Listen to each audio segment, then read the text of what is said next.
Rant, COVID illnesses putting TARC3 in a tough position. The important ride service, which has suffered many issues, now telling people it can only respond to critical appointments. Also tonight, more viewers who want speed bumps in their neighborhoods, and they're telling us how tough it is to get some of these approved for their neighborhoods. And then the child tax credit, the money, and how it's used by some. Hello, my name is Jeff. I'm from Mount Washington, Kentucky. My rant today is that I'm getting exhausted hearing all these lawmakers talk about more child care for people so they could go back to work. Part of the problem is now that they are offering so much money up for the child care that people are not going back to work because they can sit at home comfortably and draw that money.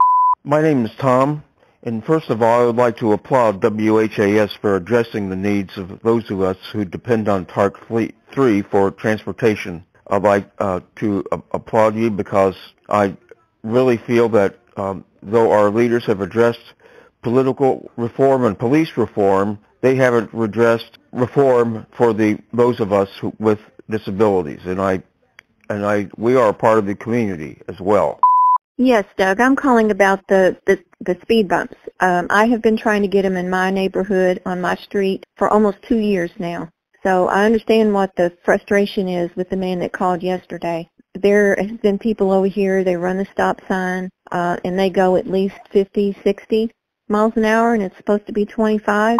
This is Ann from the West, and I am ranting about the LG&E bill. Went up to $150 more than what it usually is. People cannot afford to pay them $400 gas bills on fixed incomes. And thank you for your rants there. Phoning us tonight, also Glenn in Shelbyville, and medical marijuana is on shaky ground in Frankfort. Lawmakers opposed to medical marijuana know that any legal use, medical or recreational, may put gun owners in violation of federal law. They should be willing to say it openly, regardless of the political implications. Ashton and Shively on our stories about evictions. Same thing happened to me, and I was expected to still pay rent and move, all the while my home was put to auction and I was left homeless in hotels. Don in Louisville on our story about one apartment complex and evictions.